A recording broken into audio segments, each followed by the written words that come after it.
Jumapili Mei 11 mwaka 2025 itafanyika ibada ya kumweka wakfu na kumweka ketini Venerable Canon Jacob William Kahemele kuwa askofu wa 3 wa Dayosisi ya Southern Highlands Mbeya, Kanisa Anglikana Tanzania.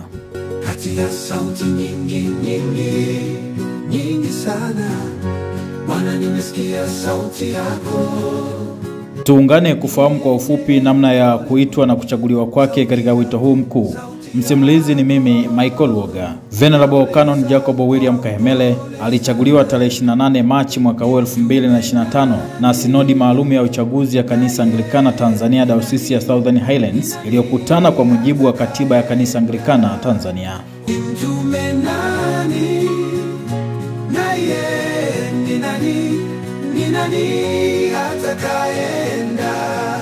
Canon Jacob Kahemele amechaguliwa kuwa askofu wa 3 wa Dayosisi ya Southern Highlands Mbeya yenye makao yake makuu jijini Mbeya katika kanisa kuu Anglikana Kristo Mfalme. Sinodi ya uchaguzi ilikutana chini ya aliyekuwa mwenyekiti Askofu Elias Chakupewa, mweka hazina wa Kanisa Anglikana Tanzania na askofu wa Dayosisi ya Tabora. Mwashamu Canon Jacob Kahemele anakuwa askofu wa 3 kuiongoza Dayosisi ya Southern Highlands Mbeya, akichukua nafasi ya askofu wa 2 Julius Lugendo ambaye amefikisha umri wa kustaafu kwa mujibu wa katiba ya Kanisa Anglikana Tanzania na katiba ya Dayosisi ya Southern Highlands. Nimesikia sauti yako Bwana, nami nimejibu,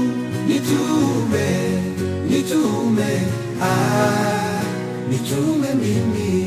Katika ibada ya siku ya Bwana Jumapili tarehe 11 Mei mwaka 2025, askofu mteule kasisi Venerable Canon Jacob Kahemele atatawazwa na kuwekwa wakfu rasmi kuwa askofu wa 3 wa Dayosisi ya Southern Highlands Mbeya. Ibada hiyo itafanyika katika kanisa kuu la Kiaskofu Anglikana Kristo Mfalme jijini Mbeya, ikiongozwa na Mwashamu Maimbo Fabian Mdolwa, askofu mkuu wa Kanisa Anglikana Tanzania. Hadi anachaguliwa kuwa askofu, Canon Kahemele alikuwa kasisi mkuu kiongozi wa kanisa kuu Anglikana Mtakatifu Albano Dayosisi ya Dar es Salaam na amewahi kushika nafasi mbalimbali za uongozi ngazi ya jimbo la Tanzania. Kanisa linawaalika waumini kumwombea neema ya Mungu askofu mteule Canon Kahemele na familia yake katika wito huu mkuu wa utume wa Bwana wetu Yesu Kristo. Ikumbukwe kuwa askofu wa kwanza wa Dayosisi ya Southern Highlands Mbeya alikuwa John Mwela, akifuatiwa na askofu wa 2 Julius Lugendo na sasa askofu wa 3 Jacob Kahemele.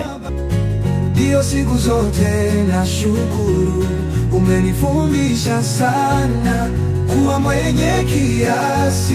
Hakika ni neno la kuaminiwa, mtu akitaka kazi ya askofu atamani kazi njema. Basi mempasa askofu awe mtu asiyelaumika, mume wa mke mmoja, mwenye kiasi na busara, mtu wa utaratibu, mkaribishaji, ajuaye kufundisha, si mtu wa kuzoelea ulevi, si mpiga watu, bali awe mpole, si mtu wa kujadiliana, wala asiwe mwenye kupenda fedha, mwenye kuisimamia nyumba yake vema, ajuaye kutiisha watoto katika ustahivu. Yaani mtu asiyejua kuisimamia nyumba yake mwenyewe atalitunzaje kanisa la Mungu?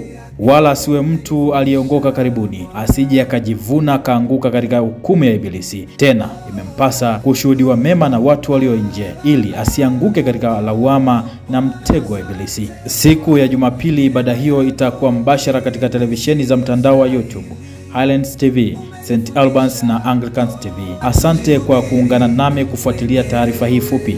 Jina langu naitwa Michael Woga. Asante Yesu, umenifundisha.